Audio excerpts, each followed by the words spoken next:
कामरूपिणीं विद्यारम्भं करिष्यामि सिद्धिर्भवतु मे सदा। गुरुब्रह्मा गुरुर्विष्णु गुरुर्देवो महेश्वरः गुरुः साक्षात् परब्रह्मा तस्मै श्री गुरवे नमः। गुरवे सर्वलोकानां विषजे भवरोगिणां निधये सर्वविद्यानां श्रीदक्षिणामूर्तये नमः। सद्गुरुचरणारविन्दाभ्यां नमः। सर्वमङ्गलमाङ्गल्ये शिवे सर्वार्थसाधिके शरण्ये त्र्यम्बके गौरी नारायणि नमोऽस्तुते। नमो व्रातपतये नमो गणपतये नमः प्रमदपतये नमस्ते स्तुलम्बोदराय एकदन्ताय विघ्नविनाशिने शिवसुताय श्रीवरदमूर्तये नमो नमः। वक्रतुण्ड महाकाय सूर्यकोटि समप्रभा निर्विघ्नं कुरु मे देव सर्वकार्येषु सर्वदा। विनायकादि समस्त हरिहर देवताभ्यो नमो नमः।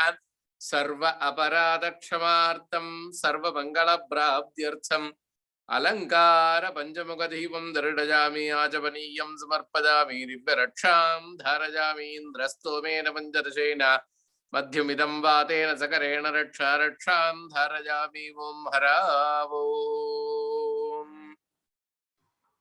Okay sir.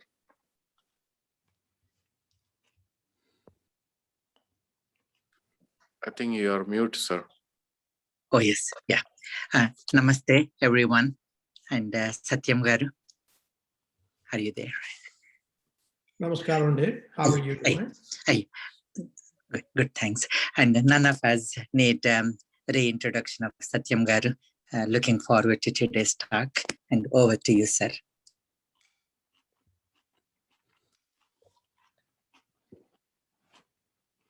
Matrudevo bhava, Pitrudevo bhava, Acharya devo bhava. Om Sri Ganapati Satchidananda Sadgurubhyo Namaha. Om Sri Ganeshaya Namaha. Sri Saraswatyai Namaha. Sri Pada Vallabha Narasimha Saraswati. Sri Guru Dattatreya Namaha. Om Namo Hanumate Namaha. Dear fellow spiritual seekers and embodiments of love, my humble pronouns to all of you. And thank you for being here.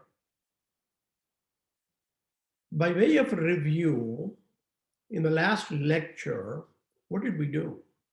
We discussed that Bhajagovindam is a masterpiece of Sri Adi Shankara for the spiritual regeneration of mankind, caught in the vital snares or caught up in the traps of lust, greed, and envy.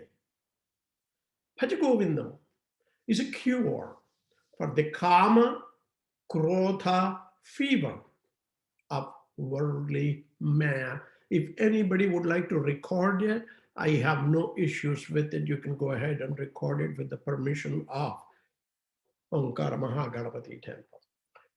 So, Bhajagovindam, it induces the Vedantic inquiry or the Atma Vicharana of who am I?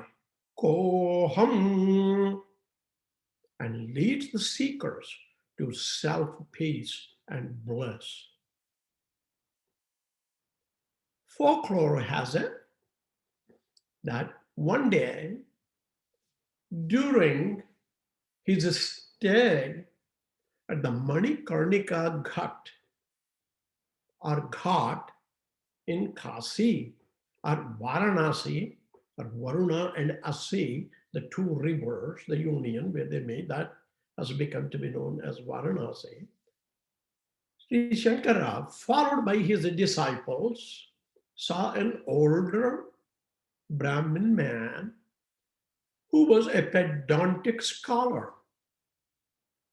A pedantic scholar is one who is very, very, very excessively concerned with too much of formalism, very formal, and is also obsessed with accuracy and precision. So he saw such a scholar vainly displaying his learning in grammar. So he was reciting a specific, particular grammar aphorism or a sutra, Vyakarana Sutra. So moved by infinite compassion, because he is an avyaja karunamurti, apara karunamurti. So moved by his infinite compassion and sympathy towards this overwhelming, tired old man who is really in the terminal phase of his life or in the autumn of his life after, his retirement and whatnot, he failed to appreciate the value of life and turn Godwards. So, extemporaneously, meaning on the spot, Ashuvuga, Sri Shankara recited a shloka, which means, "O ignorant, O ignoramus, sing the glory of Govinda, sing the praises of Govinda, because your vast learning and your knowledge and all of that will be simply for naught. It will not save you from the impending death and will not lead you to salvation or to moksha or mukti or whatever we want to call it. Unhappy with the sorrowful and deplorable or the pitiable condition of the worldly man, what Shankara did, he recited 12 more shlokas. All of them were edifying, meaning they were providing moral and intellectual instructions and directions, illuminating and beneficial to man, to any man. These shlokas are known as the Dvadasha Manjarika Stotram. Inspired by the preachings of the Master, all his disciples, 14 of them together, they all recited one shloka each, one verse each, which counted up to a sum total of 14. And these are named as the Chaturdasha Manjareka Stotram.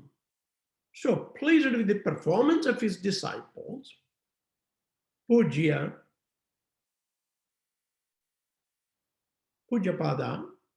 or Bhagavad Pada, Sri Shankara, he recited as benediction or as Asirvada mantras. The utterance or bestowing of a blessing is what we call benediction. So he recited 4 more of such shlokas, raising the total sum to raising them to 30. The book is popularly known as the Bhajagovindam, but because it has the power to banish and vanish the moha from one's heart, it is also called Moha Mudgara, meaning it's a stamper of delusion and ignorance. Delusion here means a fascination for worldly attraction, arising mainly from ajnana, from avidya, ignorance about the distinction and the differentiation between something that is eternal, meaning something that's a permanent, shashvatamu, and the ephemeral, meaning very short-lived. A study of this work, meaning a study of the Bhajagovindam, it's a very, very good first step and a welcome positive step in acquiring a passion for spiritual liberation, mumukshutvam. which is one of the 4 quintessential qualifications for the mankind. Sadhana Chatustayam. This is what it's called. The 4 quintessential qualifications for attaining liberation.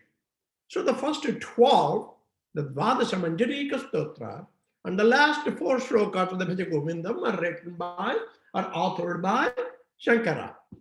From the 13th shloka to the 26th shloka, the composers are Sri Shankara's disciples.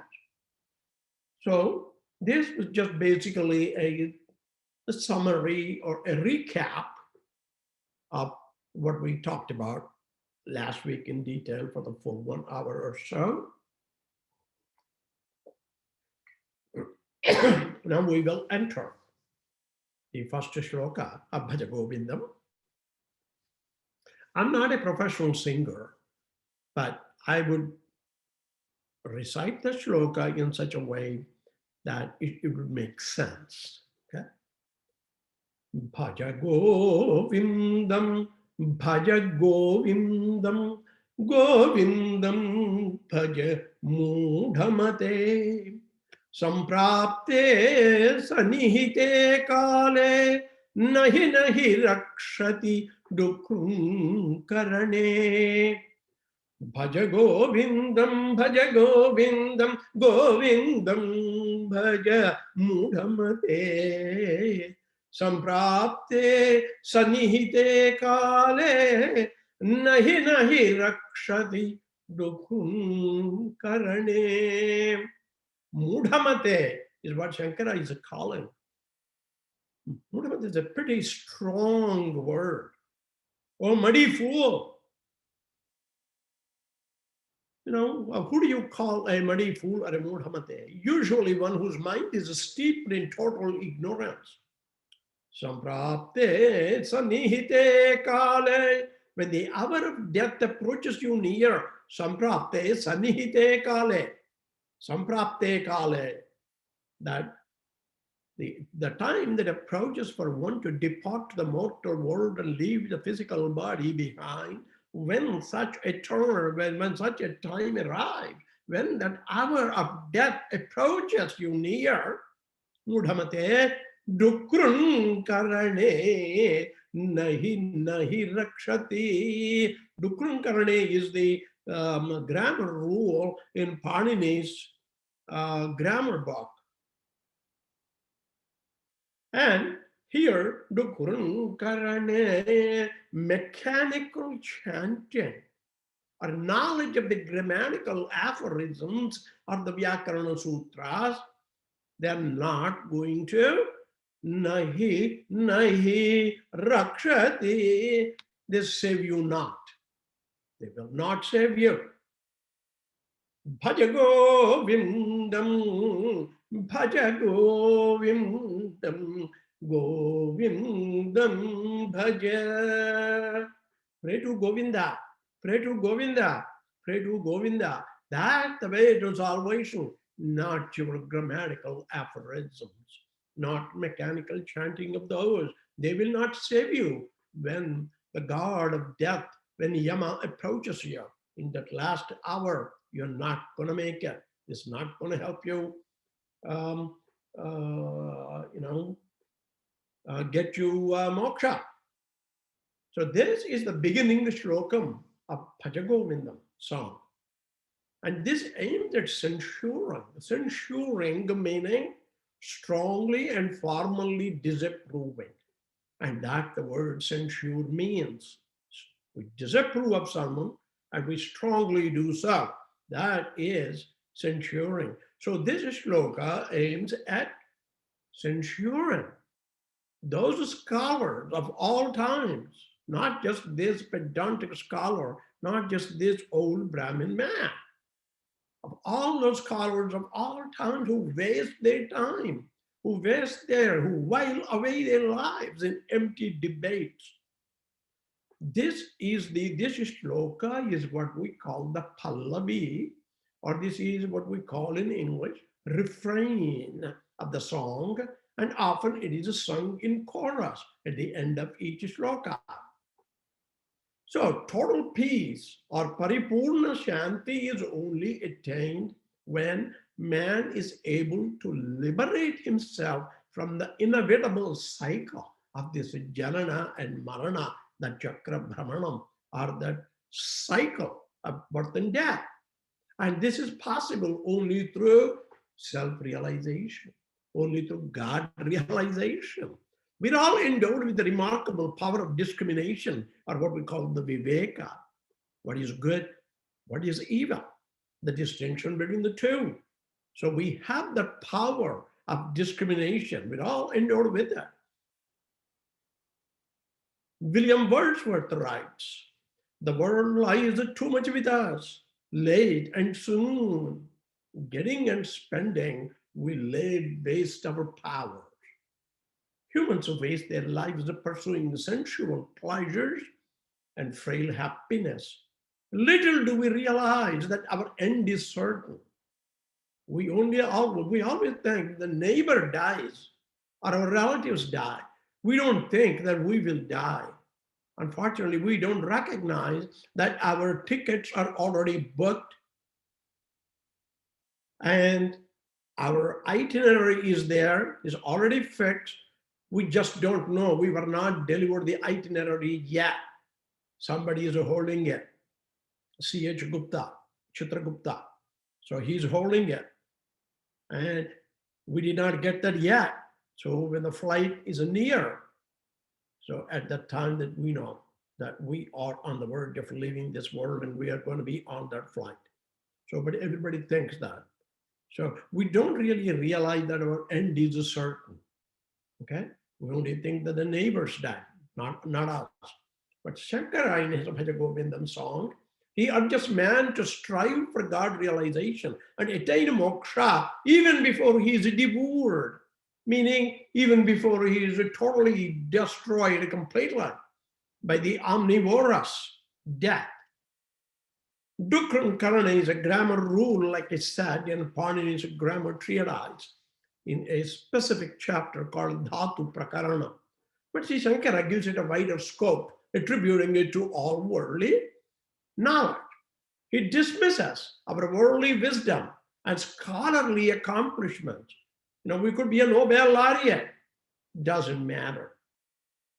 So he dismisses all the worldly wisdom and scholarly accomplishment as futile, as useless, and incompetent of saving us from death.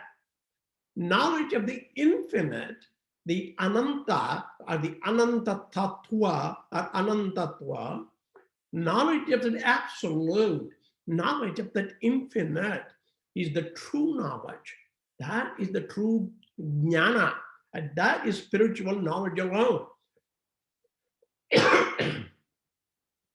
We are bestowed with a human life to seek the spiritual knowledge.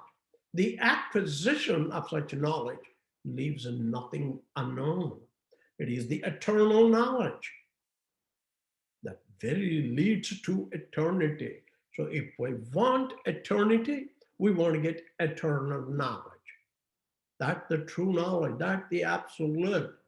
So as humans, we are blessed with a mind and we are blessed with an intellect far, far superior to other beings that allow us not to live only by our instincts, but in a way governed by lofty, very, very, very lofty goals. Yet our minds often get trapped by many of the trappings of the world we live in. The mind often gets fooled into mistaking some fleeting pleasures for true joy and many, many untruths as truth without recognizing the real truth. That is what mithya, that is something, whatever is true and whatever is permanent, we perceive that as impermanent and untrue. And whatever is untrue, we think it is true. We waste much of our energy in the trivial pursuits that have little value or that have no value at all, zero value, ignoring this basic purpose of life. And man is caught, we are all caught up in the whirlpool of samsara. Sri Shankara calls this kind of a man as a mudhamate, an ignoramus, or simply a total fool. Ignoramus is a very colorful way of commenting on a person's ignorance or stupidity. It's an insulting word, but it's very colorful. Ignoramus and an atheist. Atheist is a nastika. They're one and the same because both are equally away from truth. Nastiko mudha guchyate. Nastika and mudha are the same. Ignoramus is one who cannot see the truth. An atheist is one who will not see it, or he will refuse to see it. To Adi Shankara, an atheist is not a mere skeptic. He's not a cynic who engages himself in unfounded and unscientific arguments about godlessness. A hypocrite who pronounces himself a believer in God, but is not godly. Is he in a true sense? Does he believe in God? No, he's an atheist. He's a hypocrite. He pronounces himself a believer, but he is not godly in the true sense of the word. So who is an atheist? One who can see, but is blind, who can hear, but is deaf, meaning does not want to hear, who can preach, but is himself ignorant. Such an entity, such an individual is termed an atheist in Sankara's parlor, in his language, in his nomenclature. He who unscrupulously treads the path of falsehood is an atheist. Therefore, Sri Shankara urges the man to march towards godliness and realize God by singing his glory. Would our minds rather not be rested on the divine, on Govinda? Then why Govinda? Why did he not use another word? Why did he specifically use the word Govinda? The choice of Govinda as the deity to be worshipped, it's undoubtedly inspired by Sri Shankara's reverence for his own guru, Govinda Bhagavad Padacharya. He was the guru of Sri Adi Shankara. So he is paying his reverence to his guru. By mentioning this particular name of the divine, Govinda, Sri Shankara appears to communicate to the aspirant that Vedanta is something that should be learned from a guru and is not to be attempted as an exercise of self-learning. I repeat, Vedanta is something that should be learned from a guru, Guru Mukhanga Nechukovali, and it is not to be attempted as an exercise of self-learning. So, what Shankara is saying here is, Shastrajñopi swatantriyena brahma vidyanveshanam na kuryat. Shastrajñopi, even if you are an erudite scholar, swatantriyena, it does not matter. Independently, on your own accord, brahma vidya anveshanam na kuryat. You should not go after seeking self-realization and you're seeking Vedanta or the Vedantic knowledge on your own. You need to get it through a Sadguru. And that Guru himself should be a Shrotriya, Brahmanistha, and who had crossed the worldly shackles, who has gone beyond. Adi Shankara, in one of his books in Prashnottara Ratna Malika, I believe it is in the second shloka or so, he says, it is a prashna and uttara. No, it's a malika, a garland. Knowing that the human beings, that we are all China Medhaskas, or weak-minded, At best, we don't even know what type of questions to ask. So he posed certain questions himself, he coined certain questions, and he provided answers immediately right next to each. In one of those questions is, Bhagavan Kim Upadeyam. What is the basis for my life? What the purpose of my life? What the basis for my life? The answer is Guru Vachanam. The words of the Guru. That's what's important. Okay. Next question. Ko Guru. Who is the Guru? If you don't know who is Guru, how do you follow Guru? So, Ko Guru. Who is Guru? Adhigata tattvaha sishya hitayo jatat satatam. Adhikata tattvaha, one who has gone beyond the tattva, beyond these mahavakya, aham brahmasmi, prajnanam brahma, tattvamasi, etc. Each of these mahavakyas from each of the Vedas. One who has digested the gist of those, and one who has gone beyond that tattva, that adhikata tattva Sishyahitaya, for the sake of his disciples. Ujjataha Sishyahitaya jo Sishyahitaya Ujjataha, the one who exerts himself for the betterment of his disciples. That is Guru, not someone who grants you a degree in 4 years or 5 years, 6 years or 7 years, and then leave you on the street, stamp and say, okay, this guy is good, or this individual is good. That's not what a true Guru would do until or unless this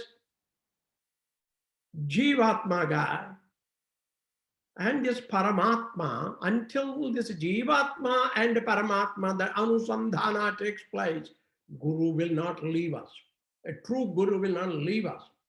So the difference should be zero between the Jivatma and the Paramatma. They've got to be united. That unison need to take place. That Jivatma, Paramatma, Anusandhana, until that time the Guru will be with us. So that should be the Guru, the character, one of the characteristics. He should be a Shrotriya Brahmanistha. He should have crossed the worldly shackles and must belong to a distinguished teacher-student lineage himself. Should belong to Guru Sishya Parampara. He should be to one of those who celebrated a lineage. To that Parampara one should belong. So contrary to misconceptions, Hinduism at its core asserts Brahman or Parabrahma, the ultimate absolute reality, to be nirguna, beyond attribute. Why? Because ascribing an attribute to Parabrahma or Parabrahman, it means we are limiting in scope. We are restricting its infinite nature. So, when the ultimate Vedantim, Adi Shankara, who expounded much on the Nirguna attribute and the Nirguna nature of that Parabrahman, he calls upon us to worship and dwell on a personal God, Govinda. It requires some examination on our part. Note that this seer, this guru, is also the author of hymns on many personal deities with forms, and also renowned among others for his bhashya, for his commentary on Vishnu Sahasranama, the 1,000 names of Lord Vishnu. First of all, at the very outset, the very omnipresence of Brahman implies that its worship in a diverse set of forms bears no contradiction whatsoever. There are infinite varieties. Does not matter. The diverse set of forms with no contradiction whatsoever. Ekam sat vipra bahudha vadanti. There's only one. The truth is one, but worshipped as many. For the Hindu, the form or that murti or that rupa is only a concrete aid, a tool to concentrate on the abstract nirguna parabrahma.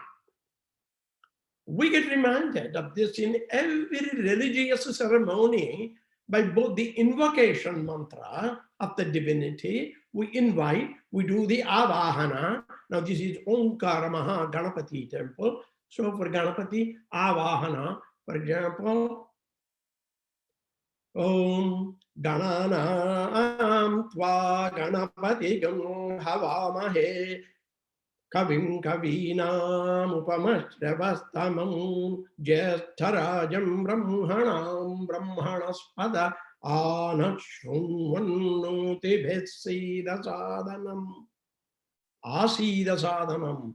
Please come and enter this Yajna Gruha. That is what? Sida Sadhanam. But before that we have that A. So this becomes Asida Sadhanam. Means చేసేటువంటి మా ప్రార్థనలన్నీ కూడా నువ్వు వింటూ వచ్చి యజ్ఞగృహంలో ప్రవేశించవయ్యా స్వామి.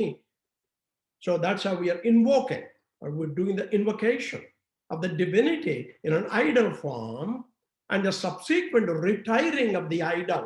And retiring of the idol means here the udvasana. Om yajnena yajnamaya janta devaha Tani dharmani pradhamanyasannu tehanakam mahimanas sachante yatra purve sajyasamti deva. Om Sri Mahaganadhipataye Namaha. Sri Ganadhipatim Yadhasthanam Udvasayami or Praveshayami. So that is the Udvasana mantra. So we are reminded of this in every religious ceremony that we do, we undertake. Also with the Bhajagovindam being primarily addressed as the aspirant. This is addressed at the aspirant, at the seeker level. Bhajagovindam is not geared for those who are achieved and who are the masters. An easier means for all is perhaps offered by the great teacher, Shankara, Jagadguru.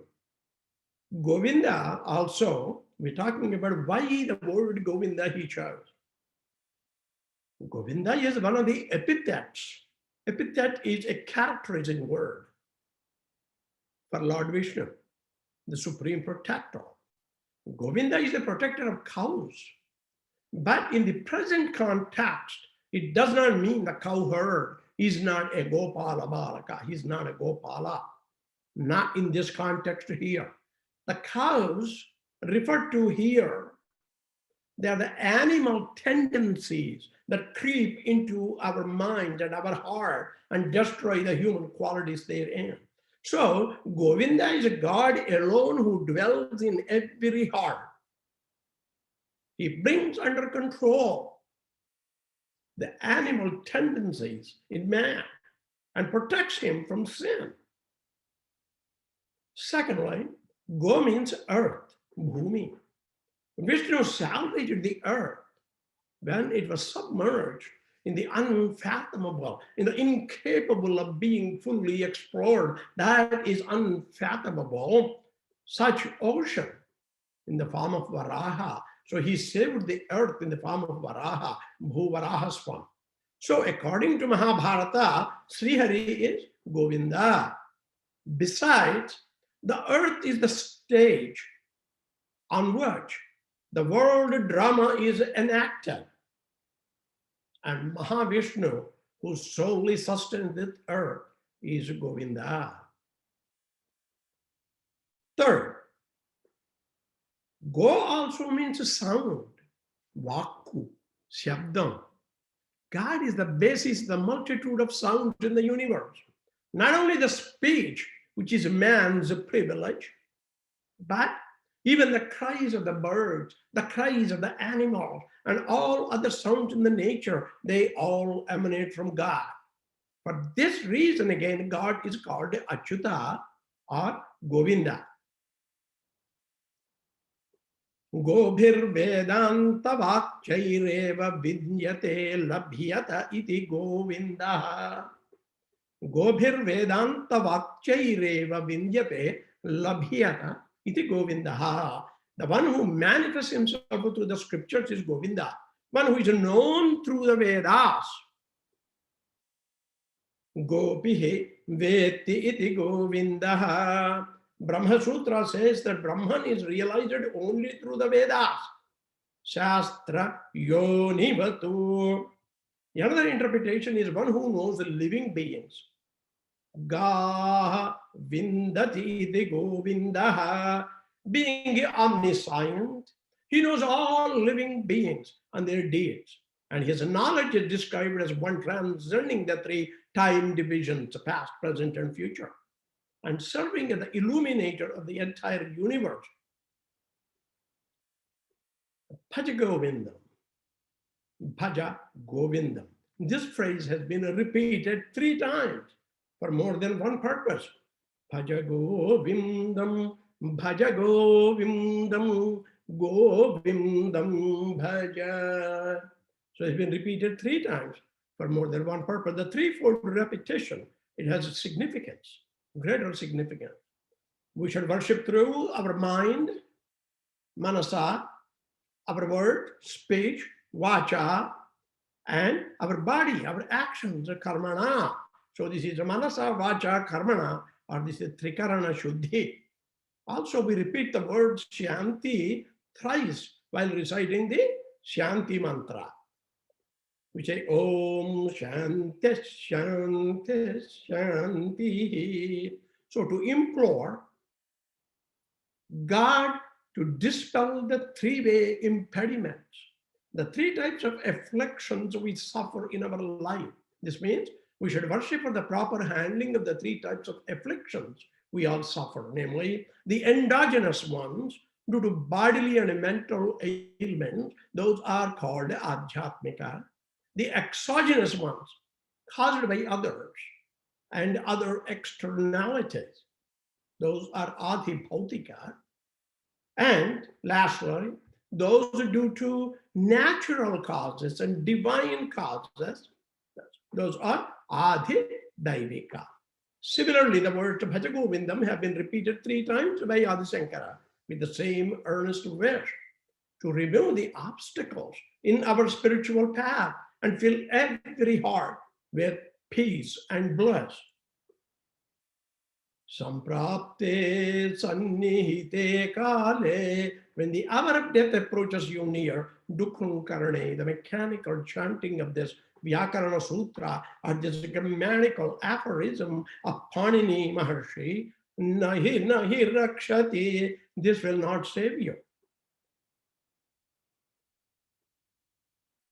In Bhagavad Gita, in the Akshara Parabrahma Yoga, in the 8th chapter, 6th shloka is of importance that we should discuss here. Kala is the time and also the lord of death. Samprapte sannihite kale, he is referring to Kala. Kala is also Yama, the lord of death. Our scriptures assert that one attains whatever one's mind is filled with at the time of death. Bhagavad Gita asserts, Yam yam vapi smaran bhavam tyajatyante kalevaram tam tameva iti kaunteya sada tad bhava bhavitaha. O son of Kunti, O Arjuna, when leaving the body behind at the time of death, whatever one remembers. So when somebody is ready to leave the mortal world, whatever they think of, whatever they remember, he or she will attain that state, being always observed in such a contemplation. Krishna states in this verse, in this shloka, whatever thoughts prominently dominate a person's mind at the moment of death determines his or her next birth. However, one should not conclude that God realization can be attained merely by meditating upon God at the time of death, because many are not so fortunate to remember. When we plan our travel, so we often travel. We go, places, we fly, we drive, we visit friends, families, far off. So when we plan our travel, it requires careful planning. Where am I going? Am I going on a business trip? Am I going for pleasure on a vacation?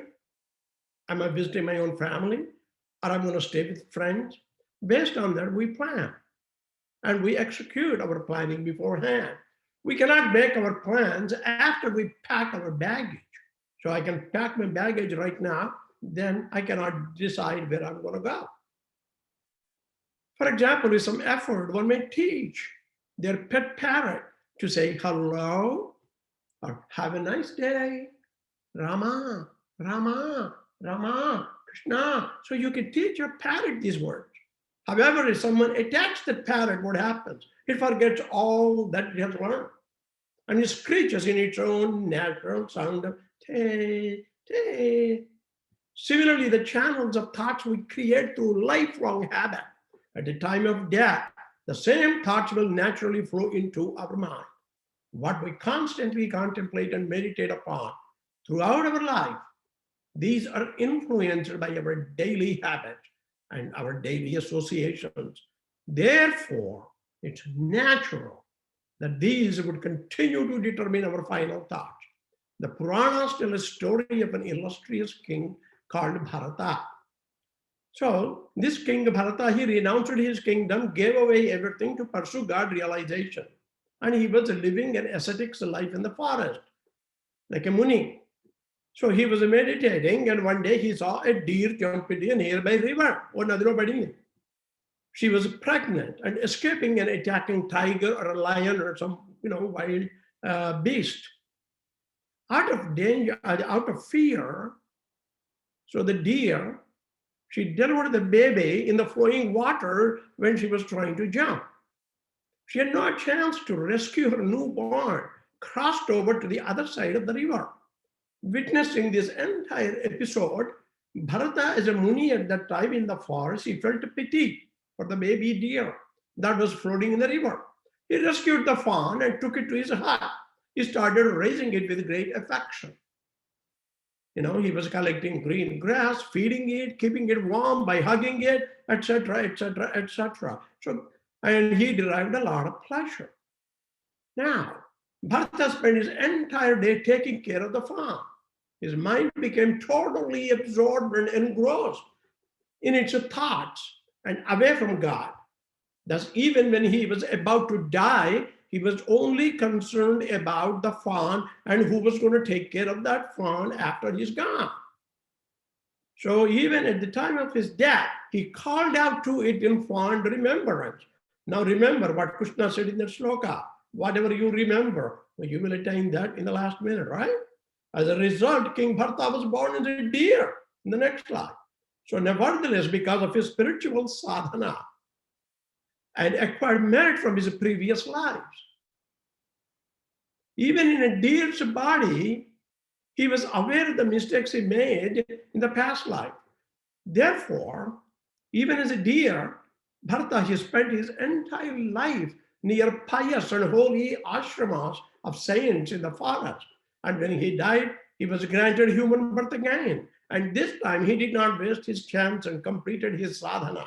Eventually he attained God realization and came to be known as the great sage Jada Bharata. So that was the story of Jada Bharata. So death is a very painful experience. So it's natural that the mind gravitates toward those thoughts that are part of one's inherent nature. According to Skanda Purana, thinking of God at the moment of death is very difficult. It's impossible, or at least it's very difficult, if not impossible. So for the mind to always think of God, it requires inner nature to be one with Him. The consciousness that abides within our mind and intellect is our inner nature. And whatever thoughts we contemplate continuously manifest as part of our inner nature. So we must practice remembering God at every moment of our life. Only then will we develop a God-conscious inner nature. And again, in the 8th chapter, in the same Akshara Parabrahma Yoga, in the 7th shloka, Krishna says, Tasmat sarveshu kaleshu mam anusmara yudhyacha mayi arpita mano buddhi mame vaishyascha samchayam mam eva eshyasi asamchayam. Therefore, always remember me and also do your duty fighting the war, Arjuna, with the mind and intellect. Surrender to me, you will definitely attain me. Of this, asamchayam, this is beyond the shadow of doubt. There is no doubt at all. Sarveshu kaleshu mam anuspara. In all seasons, day and night, in pain and pleasure. Essentially, this translates to constant remembrance. Mayi arpita mano buddhi. Surrender your mind and intellect to me.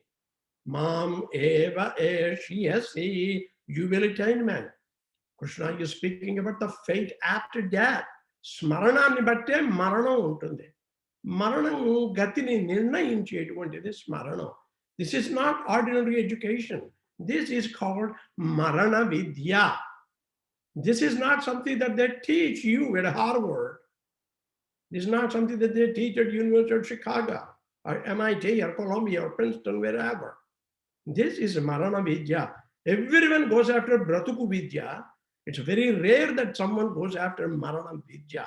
All beings are dead, but only humans have the opportunity to get a very superior quality death. And we are wasting it. Nimpadiga Kutroni, we can simply sit down, calm and quiet, and we can do Sandhya Vandana. That's easy. Nimpadiga Kutroni, Sandhya Vandana Terike. Kani, what is a Sandhya? Sandhya is a union in between dawn and dusk, between night and day. In the same way, here is a Sandhya, and that Sandhya is Janana and Marana. So, between the birth, between the life, between the birth and the death, there is a Sandhya in between, that time period in between. ఆ జనన మరణ సంధ్యలో సతమతమవుతూ ఉన్నప్పుడు సర్వేశ్వరుడికి వందనం అనడం ఎందరికి సాధ్యం అవుతుంది? Not too many people can do that. అది సర్వకాలాల్లో కూడా always సర్వేశ్వరుని స్మరించినటువంటి వాడికి మాత్రమే that is possible. So this namasmarana should occur round the clock and like clockwork. Clock never stops, time never stops. Clock stops when the battery is dead. Time never stops. So, what do you mean by round the clock? So, in Bhagavata, Potana, he talks about Prahlada. Paniyam bulutravuchum, kuduchuchun bhashinchuchun, hasalila nidraduluze yuchun tiruguchun lakshinchuchun. Santatadri Narayana Pada Padma Yugali Chintamruta Swada Sandhanundayi Marachan. Sri Narayana Pada Padma Yugali Chintamruta Swada Sandhanundayi Marachan. Surari Sutudu Yetadvishvam Bhuvara. Although like other children, Prahlada was engaged in drinking, eating, speaking, joking, playing, sleeping, moving around, discussing, etc. At the same time, he was always being engaged in enjoying the pleasure of thinking of Narayana's feet and forgot about this entire world.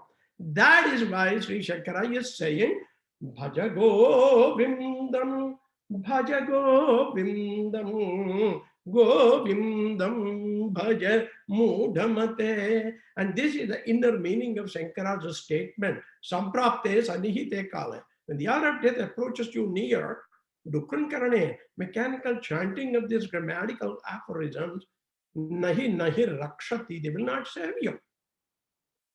With that, I conclude. Om Purnamada Purnamidam Purnat Purnamudachyate Purnasya Purnamadaya Purnameva Vasishyate. Om Shanti Shanti Shanti. Thank you for the opportunity and thank you for your attention. Thank you, sir. Now we go to Ravi Kishore Garu for Hanuman Chalisa. Sri Guru Charana Saroj Raja Nij Man Mukura Sudhari Varanau Raghuvara Vimalayasa Jodayaka Palachari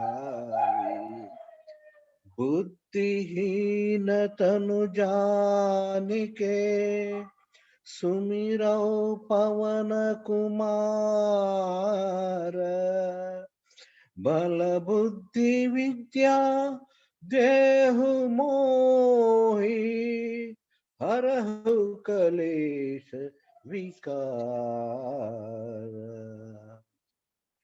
जय हनुमान ज्ञान गुण सागर जय कपीस त्रिपुलोक उजागर रामदूत अतुलित बलदाम अंजनी पुत्र पवन सुत नाम महावीर विक्रम बजरंगी कुमति निवार सुमति के संगी कंचन वरण विराज सुवेश कानन कुंडल कुंचित केस हाथ वज्र अर्ध्वजा दिविराज कामदे मूंज जनेऊ साजे शंकर सुवन केसरी नंदन तेज प्रताप महाजगवंदन विद्यावान गुणियति चातुर राम काज करिवे को आतुर प्रभु चरित्र सुनिवे को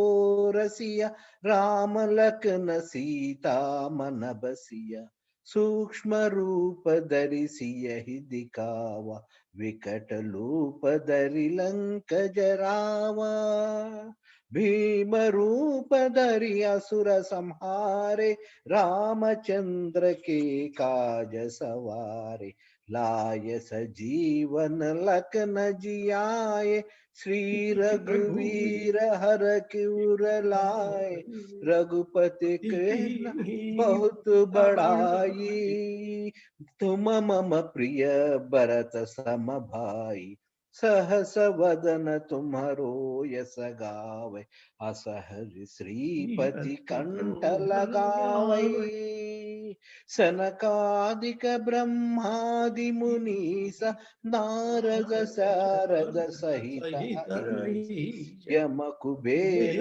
दिगुपाल जहाते कवि कोविद कहे सके कहा तुम उपकार सुग्रीव केना राम मिलाय राजपद देना तुम्हारो मंत्र विभीषण माना लंकेश्वर भय सब जग जान युग सहस्र योजन पर भानु लील्यो ताहि मधुर फल जानु प्रभु मुद्रिका मेलि मुख माहि जलधि लांग अचरज नाहि दुर्गम काज जगत के जय जय सुगम अनुग्रह तुमरे तेते राम दुआरे तुम रखवारे होत न आज्ञा बिनु पैसारे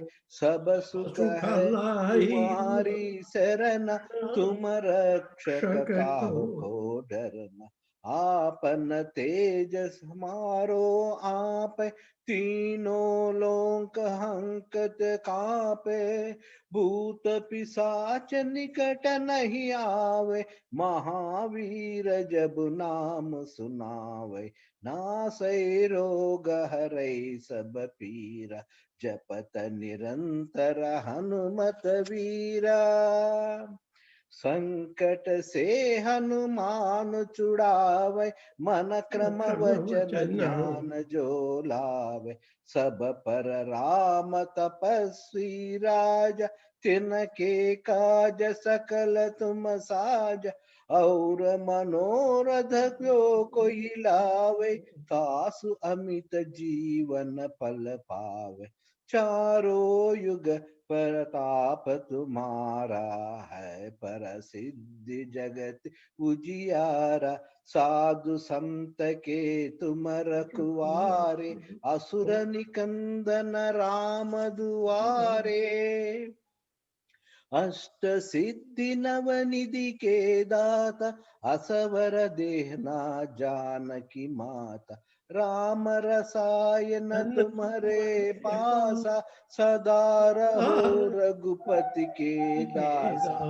तुम्हारे भजन राम को भावे, जन्म जन्म के दुख बिसरावे।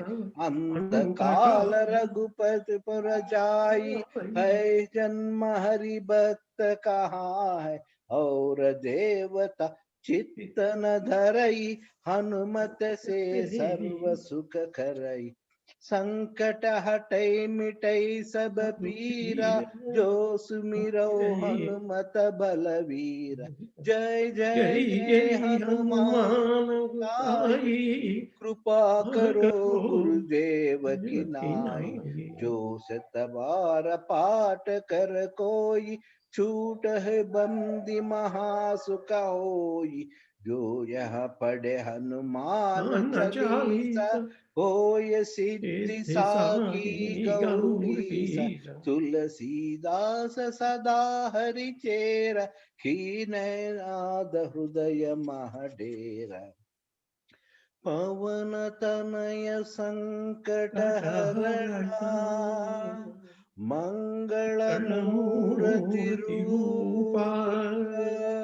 राम लखन सीता सहित, हृदय बसु भूपा। हृदय Basu भूपा। Thank you. Thank you, Kishorji. Thank you, Satyam Garu, for delivering such a clear, inspiring, eloquent message to us. We really appreciate it. We have a couple of minutes for any comments or any questions to Satyam Garu.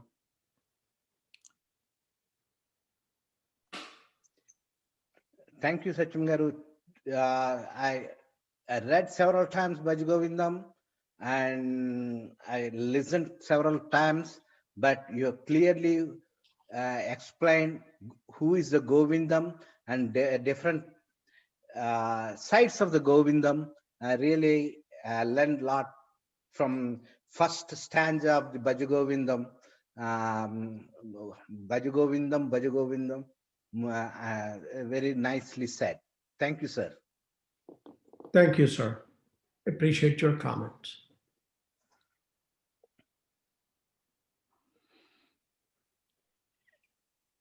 Yeah, Satyam Garu. Yeah, Satyam Garu, that was just wonderful, eloquent, excellent, and very explicit and lucid. The way you have given the etymology of Govinda as not only just an epithet, but with a deeper, much deeper meaning of go, and then also why 3 times with the Trikarana Shuddhi, and for the purification of our word, mind, and acts. Then in one of the Vyakhyanas, I just read, I know it's hard to add anything after you have explained, but Govinda can also mean Lord Shiva, for the same explanation what you have given. Yes. Govihi, yeah, Vedanta Vakyaihi Vindyate iti Govinda also applies to Lord Shiva. So to his own Guru and Achyuta, Lord Vishnu, and Shiva, or that Ishvara, Paramatma. Thank you. Sure. I think actually in Vibhuti Yoga, In the Bhagavad Gita. I don't remember at this very moment, I cannot recall the numbers of those shlokas, but Rudranam Shankarashchasmi. that is one. And then also he says, Naganam. Yep. So amongst the Nagas, he says he's Ananta. Yeah. And again, Sarpanam Vasuki. Hey. And Vasuki, Shankara's Abharanam. Yes. And Ananta is his bed. Yeah. So he's, the one who offers his Shayya Sukham. Yeah. So that is his bed. So therefore, beyond the shadow of a doubt, without any question at all, there's only one, Yekam Sat, Vipra, Bahudha Vadanti. Absolutely. So, we go a lot of different places. People invite us for dinners and we go everywhere. So if they only cook one thing and if you don't like it, you starve and they feel bad, the host will feel bad. So they will cook 4 or 5 different dishes for you, 2 or 3 different, desserts and 4 or 5 different dishes. So you may only eat papu, or you may only eat avakaya, or you may just fill your belly with the jalebi only. That's fine. But all of it is food. All of that is food, but variety of that. Yep. So in the same way, cows are many. There are black cows, there are wheat colored, there are white cows, etc. But milk is one. So cows are many, but milk is one. The ears are 2, but the hearing is 1. The lips are 2, but the speech is 1. The legs are 2, but the walking is 1. The eyes are 2, the sight is 1. So therefore, there are many in life, but all is one. Humans are many. We are all polymorphs of each other. One is tall, one is short, one wears glasses, the other doesn't. One is of dark complexion, one is white. But we are all humans. So this is the polymorphism of Bahya Rupa Bhedata. So that's the beauty in the human race. But unfortunately, we don't recognize it. And because of either of our riches or of caste, creed, whatever it is. But Bhagavantudi yokka sannidhilo, in the proximity of God and in the presence of God, ekkuva takkuvalu anartha hetuvulu. They are not really warranted. Yep. We are all one. So this is the beauty, the unity in diversity. And that's what it's all about. Thank you, sir. Thank you. I know we are over past 8 o'clock, but thank you so much for teaching this, the whole philosophy of going beyond the word, going beyond the word. Thank you so much. Well, it's my opportunity to clean myself as well. Now, Buddhini Shuddhi Jayadana Koda, that, all of you have given me an opportunity, and I sincerely thank you for that, so I can detoxify myself. Thank you. Thank you, sir. Shubharatri, everyone. See you same place, same time tomorrow. Thank you. Good night. Shubharatri. Thank you.